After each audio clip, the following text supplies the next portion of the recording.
Hey guys, this is what early morning lack of sleep and days of a lot of stress looks like. And probably some crying in there too. Anyway, life update time. So, we're in the upper peninsula of Michigan and we had a huge winter storm come through several days ago and did tremendous amounts of damage. Like, I've never seen this much damage done before. Around our area, like there was a power line at the bottom of our driveway, power poles snapped in half and laying on each other and whatever, so it's taking a lot of time for everything to get fixed. So we're currently on day 4 with no power. No power means no electricity equals no heat equals no water. Some really wonderful friends of ours fronted a hotel room for us, which was awesome. And normally I would be the one to stay home with the farm, but mentally I am not great. So I opted to take my youngest with me, and so we got a hotel last night. He's also constantly sickly and asthmatic and whatever, so he has been a whole thing too, so he needed a break as well. So hot shower is feeling amazing, and warmth, oh my god guys. Let me tell you about the things that you miss when you don't have them. So we don't have a fireplace, we don't have a stove, like a gas stove. We don't have a generator like a lot of people up here right now are living off their generators. And for those that have generators, our town ran out of gas yesterday. Our gas stations ran out of gas. Anyway, so the first couple days were rough initially because like the stores in town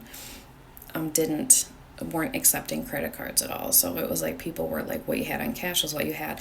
And even initially, the stores were like not allowing you to open the refrigerators or the freezers at all. So you couldn't get in there to get food.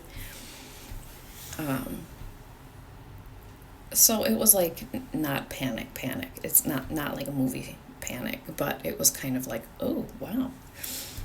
And I consider us as, we try to be self-sufficient and stuff, so I'm embarrassed, but all of the food that we had in our refrigerators and freezers is gone. Obviously, you can't preserve all that food with no electricity.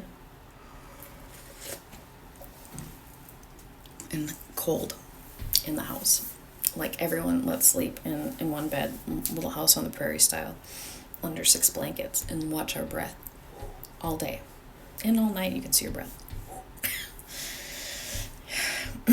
So that's where I've been. So I've been a little bit sidetracked. It's been rough. How are the animals? Okay, so animals are good. Animals are fine because I'm paranoid about water. So I stockpile water all the time. And we've been collecting rainwater. So we always have food on hand. So food's fine for them. Water's fine for them because, again, I'm paranoid about water. So hotel coffee, by the way, is like jail coffee, or what I would assume is jail coffee. I've never been on the inside, but at least they have heat. But anyway, so back home in a little bit. Back to the grind. Shake off mentally the fog that I'm in. And a bit of depression, man. But I am ashamed and I feel guilty about how I feel, because when you have yourself as somebody that like should be ready for this stuff, it's hard. It's hard when you have little kids that you have to watch like struggle. Biggest thing I would say, because a lot of how we live, we aren't hugely affected, but heat. heat has been a huge part in this, and it just like drains your body trying to sleep with no heat. Like your bones hurt, your body hurts.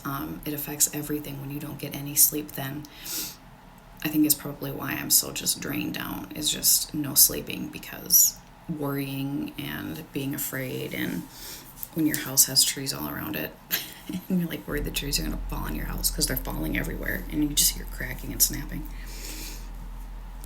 It's hard. So I think that's probably the biggest thing, the biggest area that we need to make a huge adjustments as soon as possible, is getting backup heat sources, because if it was for the heat, then the rest would be a lot easier, I think.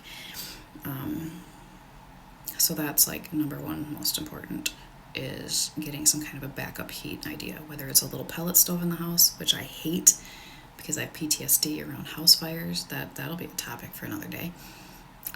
But something, or propane, I mean, anything with open flame scares me, but I'm gonna have to just suck it up and just learn to deal with it. But yeah, it sucks, guys. It sucks. Also, for those that are going to ask, no state of emergency has been declared. There's no Red Cross, there's no FEMA, there's nothing. I don't think people even know, even our own governors, that we live up here in the UP.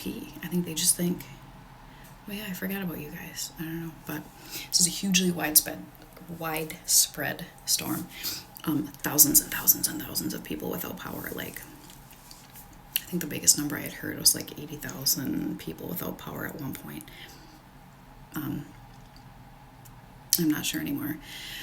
So today is day 4 without heat or power. They're anticipating Thursday, Friday, Saturday, 2 more days is what we've been told before it comes back on. Some people are being told a couple weeks just because of the severity of damage and what power lines are down and what needs to be fixed and how and stuff like that. So I'm not sure, but sorry I've been MIA. Probably should have taken you more with us on this journey. But again, no electricity means no way to charge your phone. So no phone to do any posting or recording or anything. Not to mention, in the cold, my phone battery drains down to nothing. And pretty much no cell service. That's the other thing. As soon as this happened, cell service went out the window. So couldn't do phone calls even. So whether you're a conspiracy person, whether you're a person of faith, you can think that, I heard somebody yesterday say, I think this is God's way of saying, buckle up, buttercup, because it could be a whole lot worse, and it's about to get worse. Or if you're a conspiracy theorist, you can just believe that this is going to happen more and more. The government just having its way with us. Climate control, weather control, blah, blah, blah. I don't know. Say what you will. For whatever the reason, I think this is going to happen more and more, and I think it's an excellent wake-up call to tell us. Get your stuff together. Toughen up, because it's about to get harder. And that is something that I need to take to heart as well.